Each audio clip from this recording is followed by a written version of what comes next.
के पास पागल हुई सास। आजकल वर्मा जी की पत्नी देवकी जी केबल पर रियलिटी शोज देख देख कर बहुत कुछ सीख रही हैं। जैसे आज तो वो सुबह सुबह बेसुरे आलाप ले रही हैं। सारे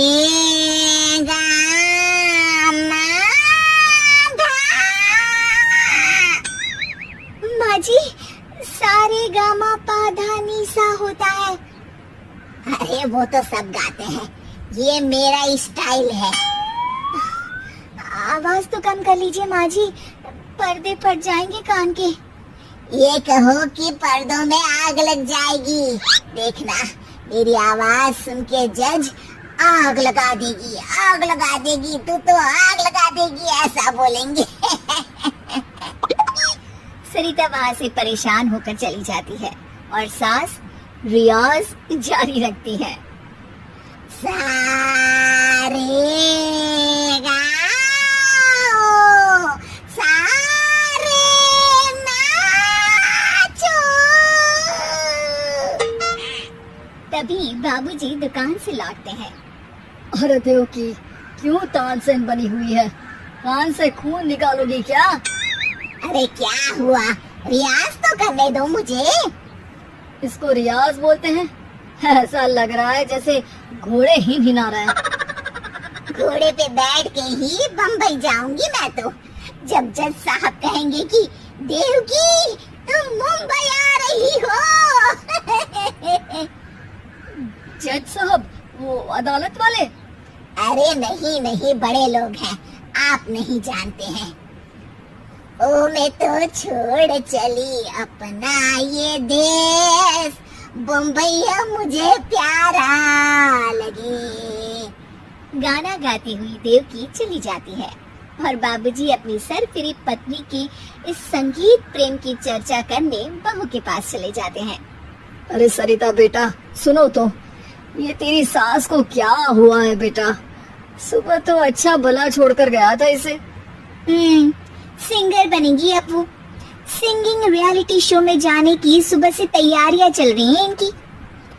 हाँ, अब तो कोयल के सुर मेंढक छेड़ेगा। हे भगवान, सद्बुद्धि दो इसे।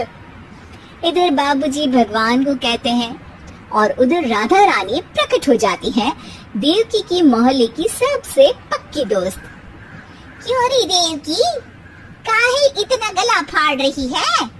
कोई चीखने चिल्लाने का कंपटीशन है क्या? अरे ये देख, नया सिंगिंग शो, मैं भी गाऊंगी, हिंदुस्तान के दिलों की धड़कन बनूंगी। अरे इतना बेसुरा गा के दिलों की धड़कन नहीं, दिलों का अटैक बन जाएगी। इससे तो अच्छा है कि नाच ले। वैसे भी दिन भर मोहल्ले में नाचती तो रहती है तू, कभी इसके घर कभी उसके घर। देवकी को समझ में आ जाता है कि उसका गाना किसी को पसंद नहीं आ रहा।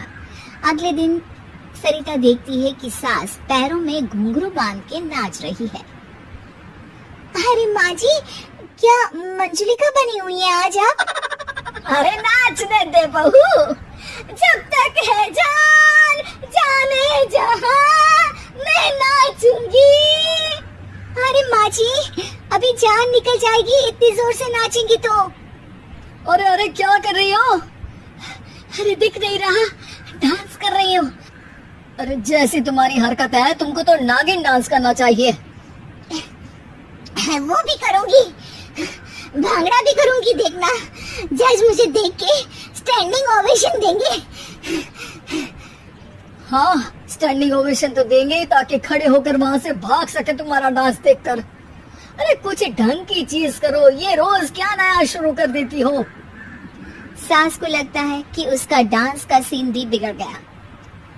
अब वो टीवी देख के कोई और कलाकारी ढूंढने लगती है। तभी उसे टीवी पर खतरों के खतरनाक खिलाड़ी शो दिखता है, जिसमें लोग अलग अलग स्टंट करते हैं। बस देवकी को नया काम मिल जाता है। अगले दिन सुबह देवकी डंबल लेकर कसरत करने लगती है। माँ जी, ये क्या कर रहे हैं आप? अरे खाली जैसे बनकर खलबली मचा दूंगी। कल मैंने खतरों के खतरनाक खिलाड़ी देखा और सोच लिया कि मुझे वही जाना है। हाँ बस। तभी वहाँ बाबूजी भी आ जाते हैं। अरे इतना भारी डंबल, अरे गिर मत जाना कहीं लेकर। अरे चुप करो, तुमसे कुछ नहीं होता इसका मतलब ऐसा नहीं कि मुझसे भी कुछ नहीं होगा। मैं तो खतरों के खतरनाक खिलाड़ी में जाने वाली हूँ। हाँ, मैं तो इस शो में तभी गया था जब तुमसे शादी हुई थी। तुमसे शादी करना भी खतरों के खतरनाक खिलाड़ी में जाने से कम थोड़ी ना। अब चुप भी रहिए। अरे बहू, वो भारी वाला डंबल उठा कर ला तो। अरे नाना माँ जी, आप संभाल नहीं पाओगी।